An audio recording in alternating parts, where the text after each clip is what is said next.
want your business to go to another level. You must try to learn and hear something new. So make the change today. So don't procrastinate and see your business grow and change. So check out Casting Results, yeah, with Tony Harris Taylor. Tony Harris Taylor. Casting Results, oh yeah, with Tony Harris Taylor. Yeah, yeah. Welcome to Jurassic Franchise Connectors with Tony Harris Taylor. My name is Tony Harris Taylor, and I'm so glad that you are here today. I am the CEO and founder of Jurassic Results Marketing and Sales Coaching, where I partner with Zors to teach their Zs how to network so that they can turn their contacts into contracts. I'm also a franchisee with Network in Action. I am the executive director of Multicultural Franchise Connectors, and I am a consultant and coach with helping people to find their right fit franchise with drastic franchise matchmakers. Welcome to today's show. Today's show, I'm going to walk on a line here. And I got full permission to do this from Mr. Will Packer.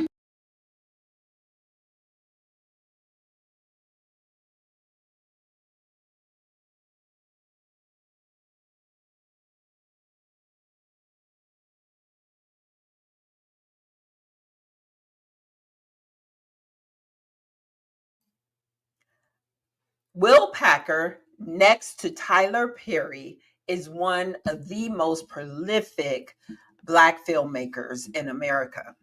I read or listened to his Audible, and if you haven't heard this Audible, this is the first time I've heard an Audible that sounds like a movie soundtrack with characters and everything.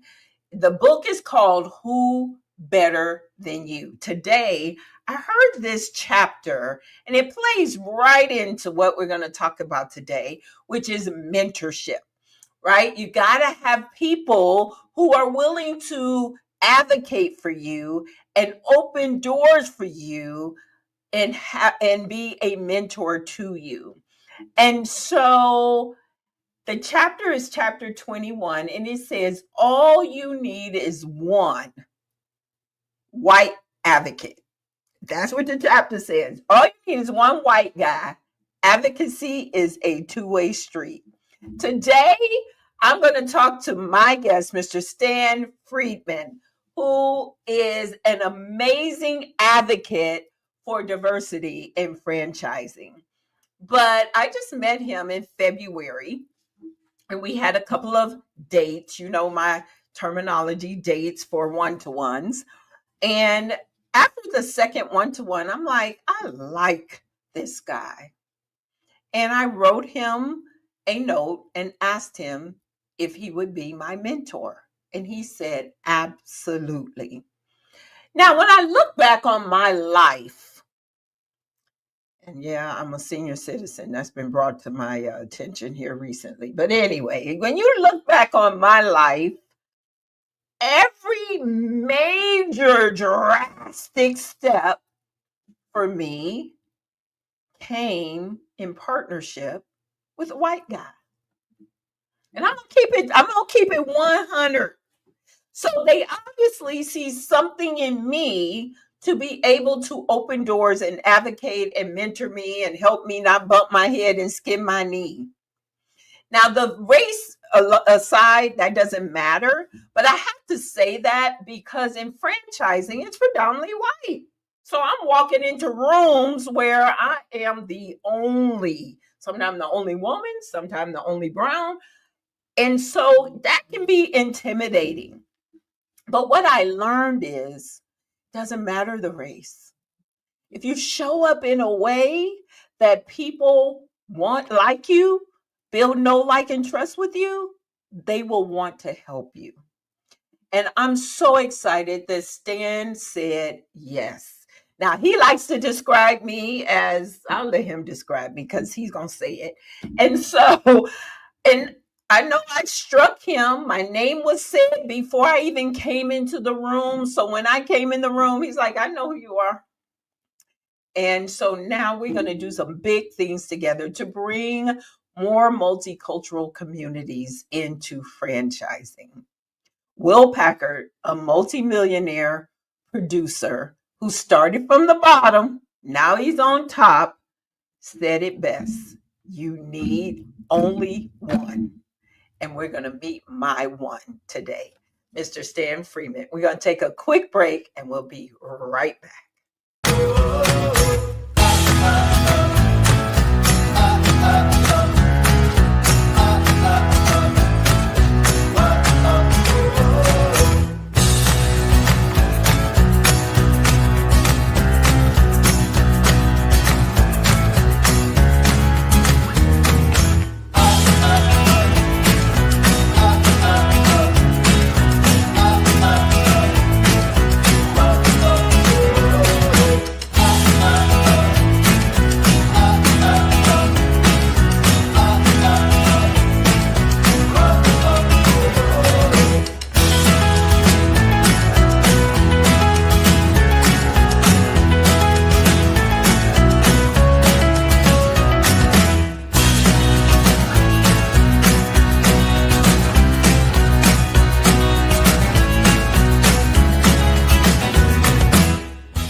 We are back with my friend, Mr. Stan Friedman. Welcome, Stan.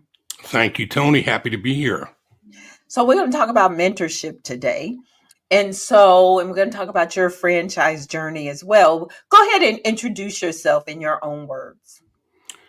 Well, it's only, a half-hour show, so I'm going to be having a hard time doing that, but I'm going to pick up on what you left off with, and then I'll introduce myself because you said I was going to do it. And so when I first met you, Tony, I said you bring a whole new meaning to being a woman of color. And I said it had nothing at all to do with race. It had to do with your persona, which I've now fallen in love with, and I think it's great. It defines you. It really does. Thank you so much. It defines you because you empower it to do so. It is you. Thank you so much. So my story, I had a lengthy career in nothingness. For a great many years, I piddled around in radio and went around the country and broadcast and loved it. But it was the life of Peter Pan. What I did was fun, but it made not a bit of difference in the lives of anyone. Every 13 weeks, another ratings book would produce a different result than management wanted. And, you used to be a country station and now you're a talk station. And then now you're a punk station and now you're a news talk station. And now you're a punk country gospel news talk radio station. They see what works out there. And it really, all the time, though, made no difference in the lives of anyone. I got tapped on the shoulder by somebody who saw me do what I did in broadcast sales, which could be an episode in and of itself, but thought that I would stand out in franchise sales, franchise development. And this was a person who obviously had a great many years in his life in franchising and real estate franchising, and thought I had talent. And he made an investment in me, gave me a whopping ridiculous sum of money to come work for him. It was 1988, and it was $24,000 a year guaranteed. Oh boy, let's get excited about that. But his guarantee was that I'd make more money in my first year if I followed his training than I'd ever made before, or he would match my best W-2 ever. Okay. And so I took that seriously and made some adjustments to my life. My wife hated me being in radio. She couldn't wait for me to find a reason to do something differently. We weren't married yet then, but she couldn't get real serious about me until I got serious about myself. And so this was that opportunity. I got into real estate franchising, conversion franchising, calling on independent real estate brokers, the largest of those in any city, and to talk with them about affiliating with a company like ERA or Coldwell Banker or Century 21. Mm-hmm. And I learned the business, and I understand. I never grew up in a house. I grew up in an apartment building in Brooklyn, New York. Had no reason to take to real estate, but for some reason I did. And what George saw in me bore fruit. And in my first couple of years coming out of training and into working the business, I was breaking records right, left, and sideways. And they kept telling each other that they called me their homegrown. You know, most of the people that were successful in that business came out of successful sales of encyclopedias, door to door. And that's where they always went, looking for people to recruit into franchise development. And then they found another place to drill, and that was me. And so that began my career. I worked then I guess for the first 5 or 6 years in conversion franchising. It was a little longer than that. It was 1997 that I found the rest of the IFA and the rest of the world of franchising, the broader community of franchising, because real estate franchising companies stayed pretty insular. Okay. They went to real estate events like the National Association of Realtor events, but they didn't participate in things like IFA. And so I didn't know much more about franchising than I did what I learned in the real estate franchising community. In 97, I got recruited to a company called Blimpie Subs and Salads. Oh, yes. And I got recruited to be their national franchise development director. And I discovered the whole world that went beyond the 4 walls that I knew in real estate franchising, and discovered the tens of thousands of people more that we used to think that we were rare people that could do what we did. Now we discovered the whole world around us. And it was in those years that I started to really feel a feeling in me of purpose, and that I'm learning how to do things that make differences in the lives of the people that I touch, and making lifelong differences in the lives of the people that you touch. And to bring it to the topic of the day in mentorship, the gentleman who hired me at Blimpie, later I find out I'm replacing him. And there could be a little bit of a rub, right? You don't expect to be treated really well by someone who you're replacing. Well, anything but true in this case. Wow. Because he became my mentor, and he took me to one of the biggest industry events of the year. Every year was the International Franchise Expo, which in those years was held in Chicago. And Dennis brought me to that event, and he had dozens of years of relationship with people that I'm meeting for the first time. And what he did was he introduced me to the people that he felt I needed to know. And he told them that this would be his last time coming to the event. But I'm to be treated by them the same way that they have treated him for his entire life, knowing them. This is my guy, and treat him like you treat me. Wow. Now, having someone to have your back, even in an adverse circumstance, that's amazing. So bring us to today. What are you doing these days? I went through about 22 years of evolution on the franchisor side, changing shirts, collecting people, different brands, Maggie Moo's, WSI Internet, Wing Zone, different places, but all on the franchisor side of the business. And then in 2010, a change at a company that was in the CRM business for the world of franchising, companies called FranConnect. They were looking for somebody to be the face of the company, and I was one of those people that they were talking with and looking at, and ultimately I made a big change. You would talk about a life-changing event in your business, in your business life. I jumped from the franchisor side of the business to the supplier side of the business. Okay. And that was a big leap. It's a big leap. It's a big, big leap. And I wasn't sure I felt good about it, but I did it. And I stuck with it for a few years there, and then realized that culturally I wanted to be someplace that was a little different than where I found myself. It wasn't bad. It was just not me. And I made a change and became a partner in another company in a similar space after sitting out a legal requirement to do so, and a non-compete. And then became involved with a company called FRM Solutions, which I later then became a partner in and have been involved with since 2013, I guess. And that opened doors to me for the first time in my franchise career. It opened doors for me to be able to not look at franchising heads down inside of a single brand every day. You're working and focusing on your brand every single day. Yeah.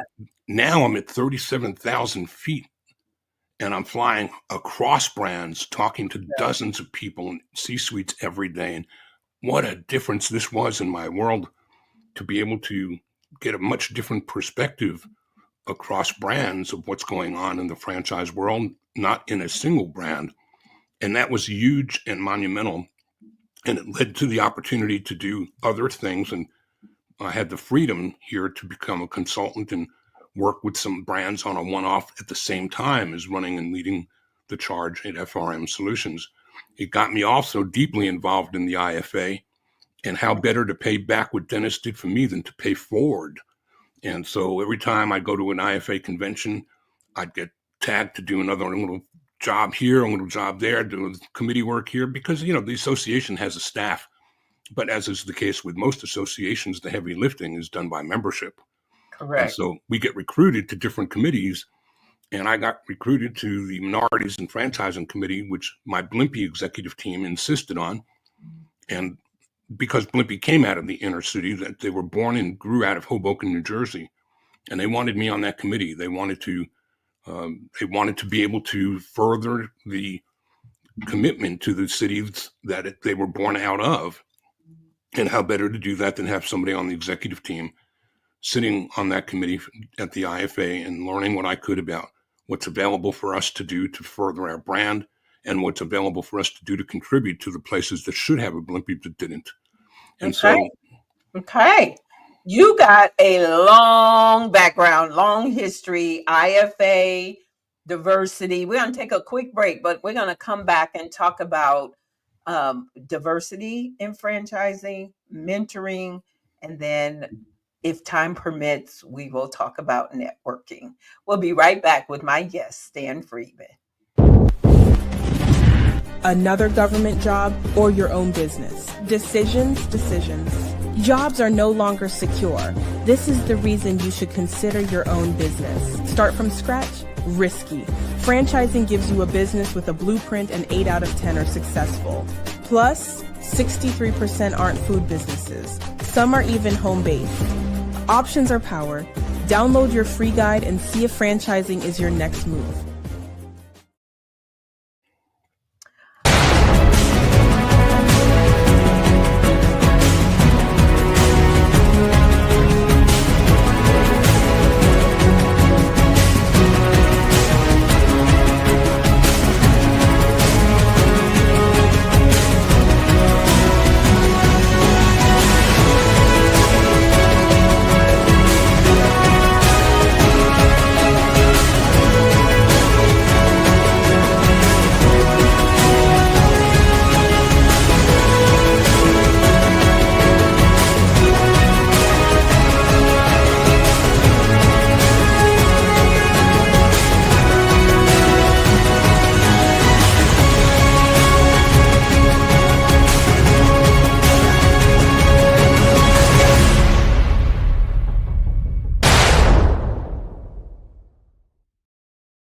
We are back with my guest, Stan Friedman. So, Stan, now, how did you feel being the white guy talking about diversity? I mean, was that a natural slide in for you? No, it was awkward. It was very awkward. I walk into a room, and it was not just awkward for me. It was awkward for the people that I was joining, because they were looking at me like, "What are you doing here?" And it was kind of an awkward moment. But it took only a couple of those meetings, because of the networking and because of just my natural proclivity to cross bridges with people.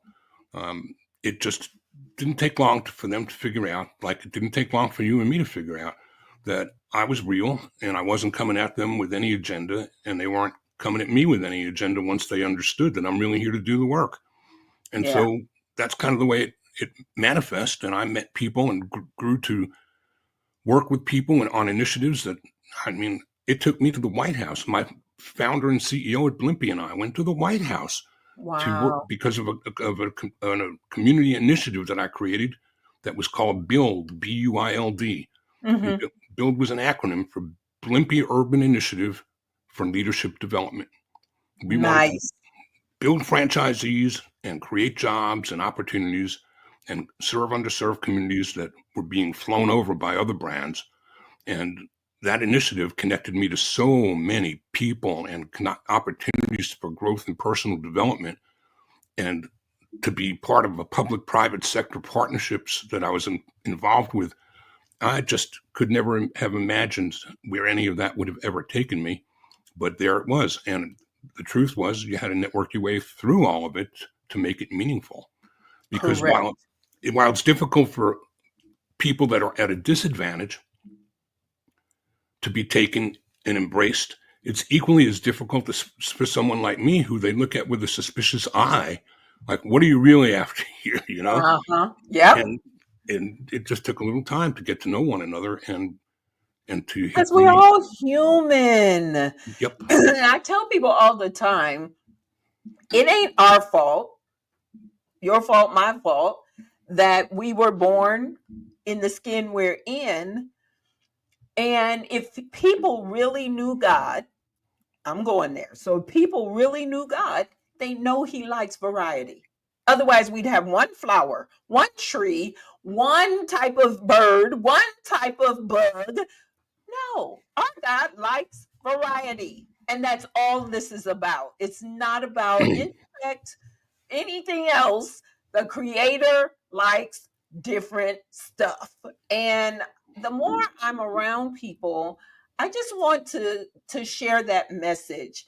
But I've been so grateful. I do walk through doors where and this has been consistent since I was 16 years old. When my mother transferred me from an all-black school to an all-white school, I was so angry with her.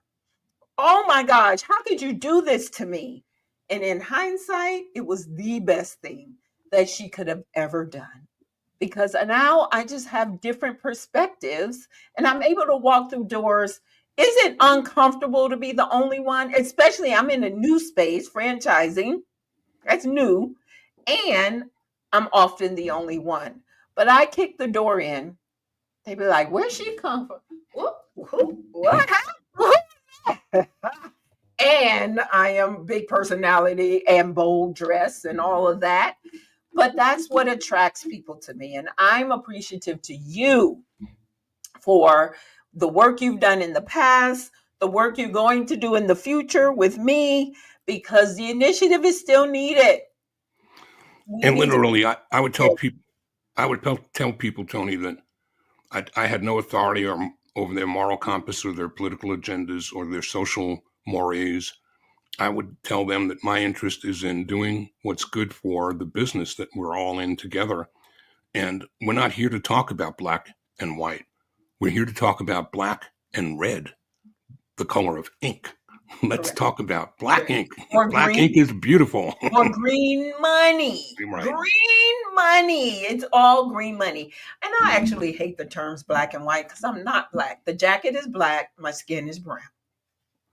Fair enough. You're not white, right? So it's just ridiculous. But it's just words. It's just words. It's identity. It's identity politics, and who needs that? We've got real. Who needs all that mess? So, okay, let's talk about being drastic. What's the biggest drastic step? Now, you're going to have to go rewind. Biggest drastic step you've ever done? Well, it was leaving. It was leaving radio for franchising, and that was a huge leap. And taking such a huge cut in real-time pay with the belief and promise of a future that was going to be available to me, there was an awful lot that was going through my mind in terms of, am I crazy or am I nuts? I'm not saying either way. I'm one or the other, but I did it and I believed in it. And literally the results started to feel right almost as quickly as I decided to do it, but it was a big leap. Yeah. Well, I'm glad you made the leap. I'm glad our paths have crossed. I'm glad that people were saying my name before I even entered the room. And the moment you saw me, you're like, yeah, I know you. Come on over Two here. people Come, little girl, come talk to me. Two people that are important as could be to me. One gentleman black, one gentleman white, both called your name and said, you need to know this woman. And they know me. They know my history. They know the work that I've done. I've taken a national award from the International Association for my work in diversity in 2011. I was probably the 7th or 8th person that was given that award by the IFA. Now it's an annual event.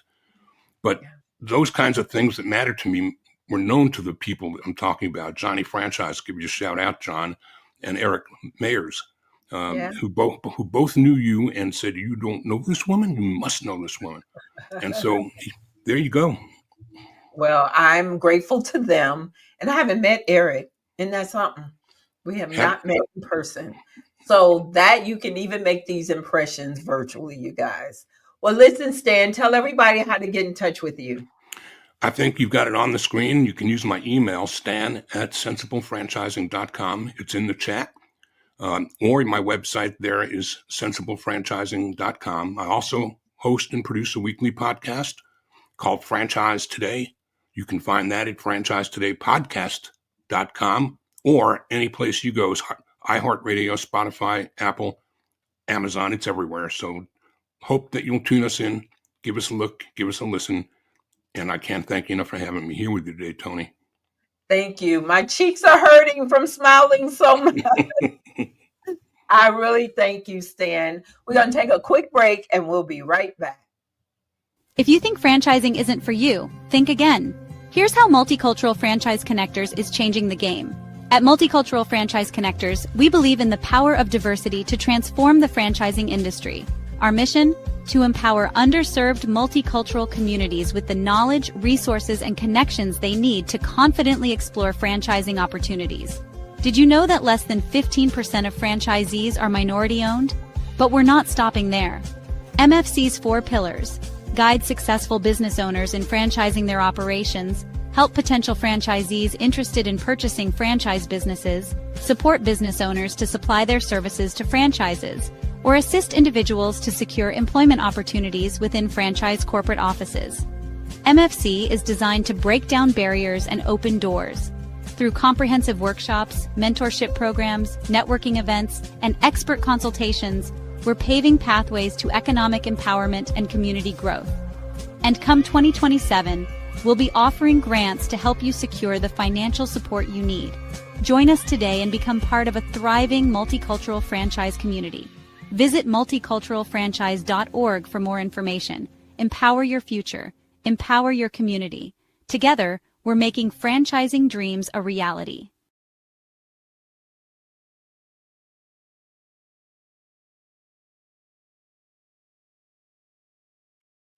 Every time I see that video, I just smile.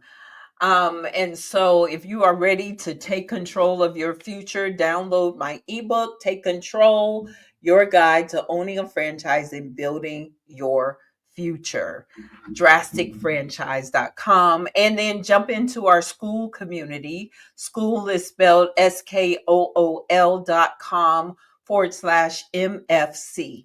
In that community, we are building the community, but we will be sharing resources, education, connections. There's already some videos in there from brands. There's videos in there from me talking about franchising, and then just education. So join our school community. It's free for now. Awesome. Wasn't that a great conversation? Stan is amazing. We met. Instant connection, brother from another mother, and just stay tuned. We're going to do some big things together for the multicultural communities of the world, not just America. I was talking to the Philippines this week about speaking on franchising. So I'm excited, and I hope you are too. This is Tony Harris Taylor saying take a drastic step today for a fantastic tomorrow, and we'll see you next week.